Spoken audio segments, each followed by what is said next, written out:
This is the story about the silver rush of the Slocan Valley, and in particular, the town of Sandon. This old town is in the heart of the Selkirk Mountains in the West Kootenay region.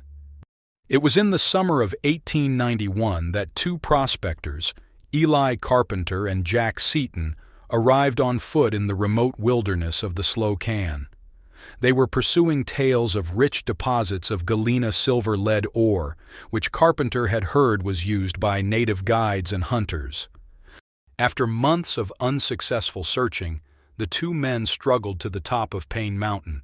It was there, on September 9, 1891, that Carpenter and Seaton finally discovered what they had sought all summer: the unmistakable sparkle of galena ore. Taking a sample to be tested at the assay office, the two men staked their claim, 1,500 by 600 feet, and headed back to Hot Springs Camp, which is now present-day Ainsworth. At this point, the legend begins to overshadow known fact. The story is often told that Carpenter, in an attempt to double-cross his partner, had two samples tested.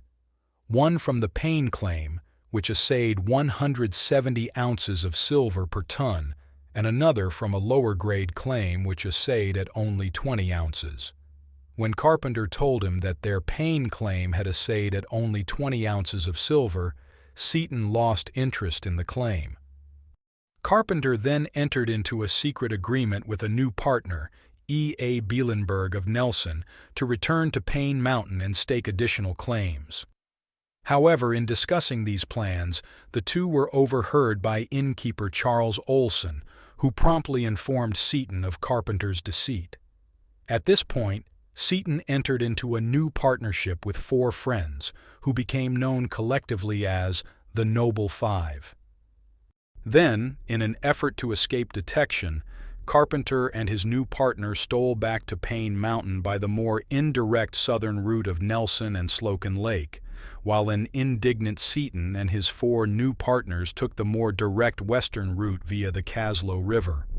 Arriving first, Seaton's group staked the Noble Five group of 21 claims on Payne and Rico Mountains, effectively outflanking the treacherous Carpenter, or so the legend is told. There is also other documented evidence that calls the legend into question, but we will likely never know the whole truth behind the story. However, the impact of Carpenter and Seaton's discovery is well known. Thousands of prospectors flooded into the district, and before year's end over 190 claims had been staked, and the district grew fast. It has been said that this district produced over $35 billion in today's money, worth of silver and other mineral wealth from the Slocan area mines. This far surpasses the value of the gold rushes of California, the Klondike and the Caribou combined. One of the towns that sprang up during this time was Sandon.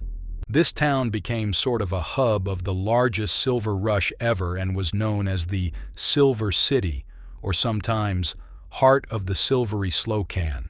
Newspapers of the day referred to this town as the Monte Carlo of North America, and by 1895 there were said to be over 5,000 people living in the town. Aside from the everyday shops that most towns had back then, the town had 29 hotels, 28 saloons, and 3 breweries. There were a couple of theaters and an opera house. There was even a soft drink factory and a cigar factory and 3 sawmills, a couple of churches, 2 newspapers, a schoolhouse, and a hospital. The town even had a curling rink and a bowling alley and was said to have had 85 brothels. This was also the very first town in the province to have electricity. It was such a bustling town that 2 different railroad companies were competing to see who would get tracks into the town first. By November 1895, the first batch of ore was loaded to be railed out. There were violent disruptions and even sabotage that took place between the 2 train companies.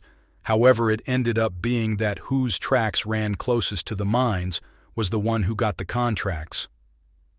This was a town that made millionaires. One of those men was Pat Burns. After the train came to town, he opened a butcher shop as well as a couple other butcher shops in Rosslyn, Three Forks, and Caslow. By 1897, Burns was reporting monthly profits of over $15,000 in this one store alone.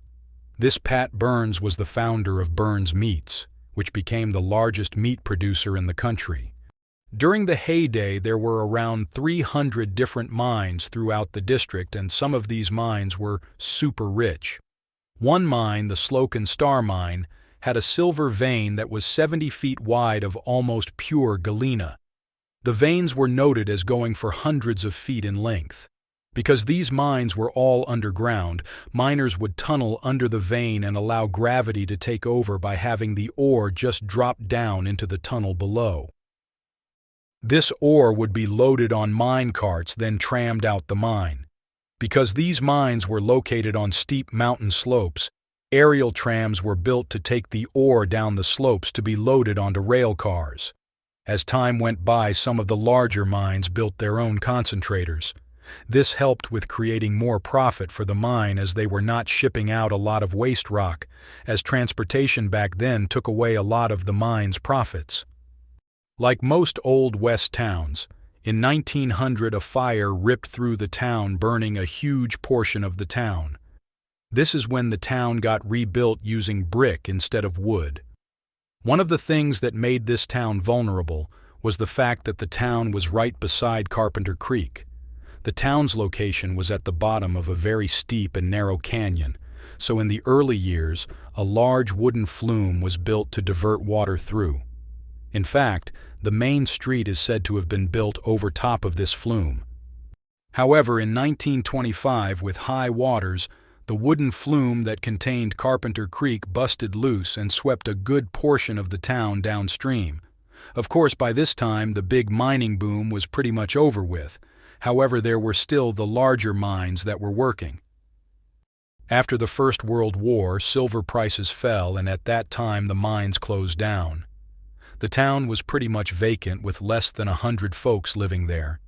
Then during the Second World War, the town was kind of rebuilt, as it served as an internment camp for close to 1,000 Japanese Canadians.